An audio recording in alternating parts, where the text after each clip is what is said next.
This game has come a long way, starting back in 1986 as an experimental, hastily put-together project, and eventually evolving into a cult series that created an entire universe. A mix of popular sci-fi horror films and a somewhat vague backstory for the protagonist resulted in a truly unique and compelling story, unlike anything else. You probably already know which game I'm talking about, right? Of course, it's the Metroid series. Today, I've put together 10 reasons to play Metroid Prime 4 Beyond. 10 reasons that make this game truly special. Ready? Let's go! The mysterious vibe of deep space. If you imagine yourself as an intergalactic bounty hunter who lands on undiscovered planets doing your job while making contact with an ancient alien species, then the new Metroid Prime 4 is definitely the game for you. This game nails that interstellar atmosphere, which is the first reason to give it a try. Metroid Prime 4 surprised me in the best way with its mood of an intergalactic adventure to unknown world. That vibe comes through in countless extraterrestrial details, interstellar bases, mysterious technologies, incredible structures with intricate interiors, AI-driven droids, the collective Federation android, and alien creatures. The game lets you explore all of this through the eyes of the well-known character Samus, using a first-person perspective most of the time. It really makes you feel like you're wandering through abundant alien structures, navigating a maze of corridors, strange devices, drones, machines, and terminals controlling all kinds of mechanisms. What exactly do they do? Who knows? That's the point. Everything feels unexplored and shrouded in mystery. And then there are the creepy AI-driven droids that appear out of nowhere and attack. That's one of my favorite parts. Just when you're hanging around, they pop up and try to take you down with all sorts of abilities. Then there is the Galactic Federation android. This guy makes it feel like you're on a real interstellar mission. He saved my back more than once, especially when I was casually exploring and suddenly ran into crazy creatures that wanted me dead. Speaking of creatures, I don't remember seeing many friendly ones in this alien world. Not just the fauna, but the flora too. At first, the extraterrestrial plants seem bizarre yet peaceful, fascinating in their unknown origin and welcoming to exploring their beauty. But then, out of nowhere, they attack. No warning, no hello. Just boom. Even the surrounding sounds heighten the vibe. Rubbing, growling, strange noises, everything adds to that sense of danger and mystery. All these details really fire up the imagination, especially since so many of them are reminiscent of alien films. As an alien fan, this element alone makes the atmosphere feel unbelievably immersive. A world full of different places. I especially love this vibe in my favorite location, the Ice Belt. This place is a massive research facility set in an extremely cold climate. You explore many zones here, like biolabs filled with samples of alien life forms stored in cryo capsules. There is a big collection of bioform capsules and containers with DNA samples left behind from previous studies. These labs blew me away. The attention to detail, the dark, creepy atmosphere, it really feels like something out of a sci-fi movie. As the aliens were conducting experiments and research here. As you progress, you even find devices with videos showing that they were doing. So the story unfolds gradually, keeping you hooked. There are also medical bays with rooms full of advanced alien medical equipment and operation tables. Walking among all of this makes the place feel alive and tense. You feel as though you're exploring something both fascinating and dangerous. The last zone, the power station, is something special for me. Huge, silver, winged structures rising on the ice, moving gracefully. Fantastic, intimidating, and impossible to look away from. What about you? Do you have a favorite location in the game? Drop your thoughts in the comments. I'd love to hear them. My friends at MOBAPAD hooked me up with the MOBAPAD in one, and this controller is seriously awesome. It's a powerful tool built to maximize your gaming experience, and the best part?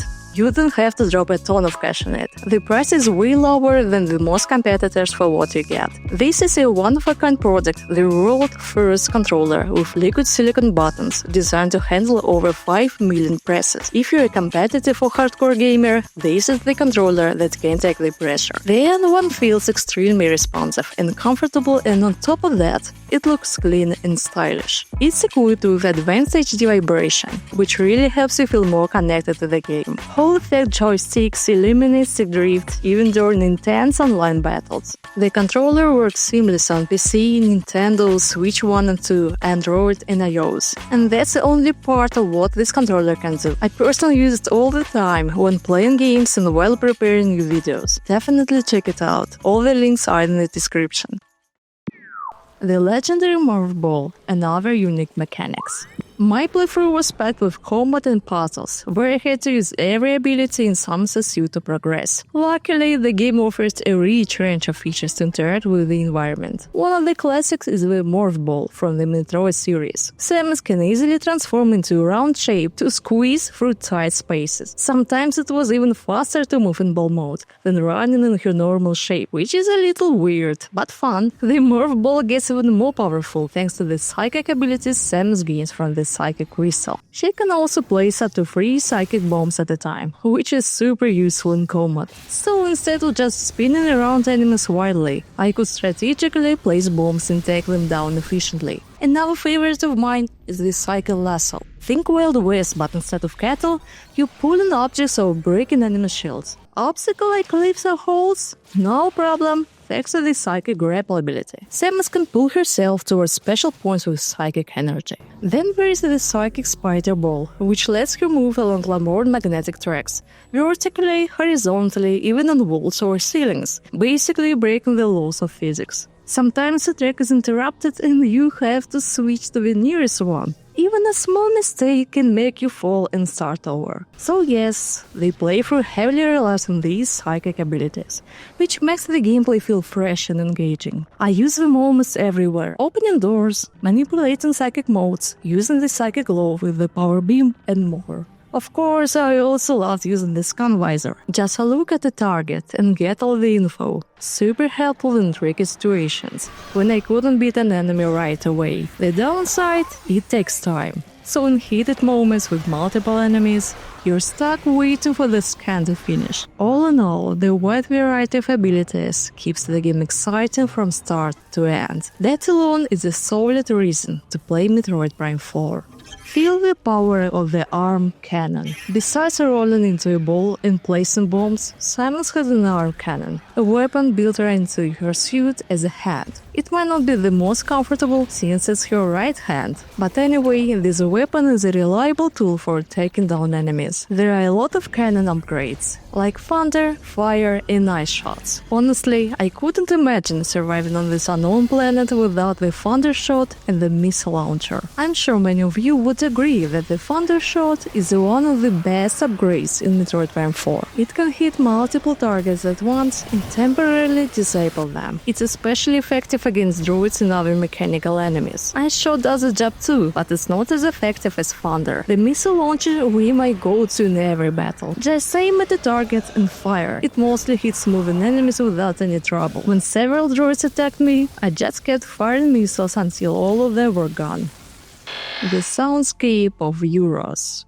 The Metroid Prime series is known for its unique soundtracks, and Metroid Prime 4 clearly aims to continue that legacy. The series' music is defined by atmospheric ambient soundscapes infused with sci-fi elements, designed to enhance immersion rather than overwhelm the player. Traditionally, each area in the Metroid Prime game has its own musical identity, reflecting the mood, danger, and mystery of the environment.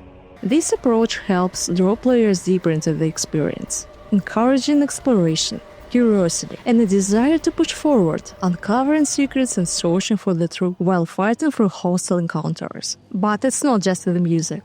Every rustle of leaves, gust of wind, the roar of the oil's engine, the cries of monsters, everything is executed at the highest level. This meticulous attention to detail has always been a hallmark of games that create an atmosphere so unique it cannot be replicated. Kick Silex Butt. In Metroid Prime 4, there are a bunch of different bosses: Abrax, Carvex, Ziles, Fenris, Omega Griever, Wormis, and Silex. But the most memorable for me, of course, is the main antagonist, Silex. Maybe you know that feeling, when you realize a boss is way too tough, and you have no choice but to throw everything you've got at them at random. That happened to me when Silas attacked me a few times. During one combat, I actually caught a bug. I hung on the wall and shot Silex while he didn't move at all. Maybe I got lucky. After that, I just finished him off. In the final battle, he really showed what he's capable of. Bombs, tentacles with heads, different types of shots, and more. Don't regret all the attempts it took to defeat this boss, because it honestly destroyed thousands of my brain cells. Feel the support of loyal friends. In the first part of the final Comet vs. Silex, a team of loyal sidekicks was right beside me. Samus rescuing them one by one throughout the journey, and they returned the favor by helping her. It's worth noting that, despite being an action-adventure game full of shooting and combat, there is a heartwarming arc about comrades who assist Samus and eventually sacrifice themselves to save her. Sometimes while playing, it felt like there was no way out. But then a partner would fall on a grenade, giving Samus the chance to move forward. At the end of the game, at the crucial moment, they all sacrificed themselves again, but for the last time. That part definitely tugged at my heartstrings. I didn't expect such a sentimental story in a game I thought was all about shooting and aliens. Speaking of the most helpful comrade, it was the combat android. Whenever I ran into a blocked path or a locked door, I called on the android. No doubt about it, he always knew exactly what to do. Fighting alongside such allies was an honor, and losing them hit hard. Take a Viola for a spin. After exploring and wandering through the halls of a location, Samus has to make her way to the next area through the desert. I felt like a biker on a fantastic intergalactic bike, which reminded me of the Bat bike. At least the back's weapon auto assist did its job well in taking down enemies. I was the biker, drifting and riding through the dunes under the scorching sun, taking in the beauty of the landscape. Of course, along the way you're collecting green crystals and battling alien creatures and droids, because this game isn't just about enjoying nature. At first, the ride felt exciting, maybe even for a few trips. However, the game often requires you to revisit locations to collect items or return to the camp after gathering every chip to upgrade your weapon. So I ended up driving through the entire desert to the camp and back multiple times. By the end of the game, these rides were so long and tedious that I actually started hating the desert. I hope you feel me. And honestly, I have no idea why such intelligent and technologically advanced aliens didn't invent a faster way to get through this area. Metroidvania itself. Anyway, the game had me driving across the desert to track down special items of the next location. But it wasn't just the desert. This trial and error approach was used throughout the entire game. Right from the start, the game didn't explain the rules, so going back or wandering around to figure out the next objective felt completely normal after a while. As I progressed, I realized they were blocked paths, and the only way forward was to find another road somewhere else. Oh, the amount of time I spent on areas that were unavailable at the start. I patiently tried to interact with everything using all my abilities: shooting, psychic powers, and scanning.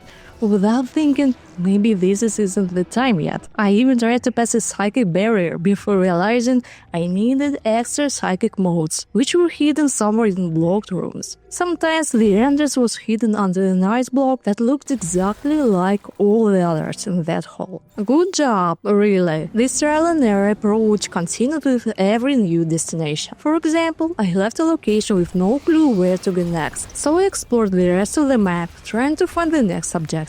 Not every attempt worked. Sometimes I reached an unexplored area, and after a thorough search, I realized I didn't have the required upgrade to move forward. Just imagine how much time I spent on that. The game really knew how to drive players crazy. Series evolution and innovations. In general, the Metroid series is renowned for its distinctive gameplay style. Overall, Metroid Prime 4 inherited well-known features from previous games, such as Samus's abilities, the suit style, weapons, leveling up to gain access to new areas, backtrack and save rooms, and more. It might seem like there was nothing left to it, to an already solid product, but the developers introduced new and significant elements into the gameplay, including psychic abilities, the Viola vehicle, and the scan visor. These new features added a great deal of variety. Even some of the more known aspects didn't bother me as much as they could, because the abundance of abilities offset the downsides. When backtracking or wondering where to go almost drove me crazy, and I wanted to stop playing, but still pushed forward, it was this variety that kept me going. Additionally, the enhanced graphics perfectly complemented the game, offering higher resolution and smoother frame rates than before. I didn't expect such solid visuals with such carefully crafted details. Everything looked great and alive. Plants, creatures, facilities, the landscape and more. I was pleasantly surprised by the visuals, considering that I was playing the game on the Switch too. To be honest, there were a few areas with lower quality visuals, almost like something out of older games. For example, the desert area where Samus drives between locations, the sand, Samus on the bike, and the landscape overall, putting it mildly, didn't look nearly as good as the rest of the game. It felt like someone suddenly switched on an old Metroid game in the middle of the playthrough. It felt weird. Still, Metroid Prime 4 is a very strong example of how even a good game can be improved while maintaining its distinctive gameplay style. You know, I absolutely love projects like Metroid. Games that stand out from the mainstream, offering a truly unique experience that can't be compared to anything else. Simple but deep stories. Worlds that may not always have perfect graphics, but deliver a flawless atmosphere. Metroid Prime 4 is one of those games. It is a game that feels different, and when you finish it, there's a bittersweet feeling left in your heart, as if you let a piece of your soul behind. Have you played Metroid? Are you planning to? I'd love to hear your thoughts in the comments.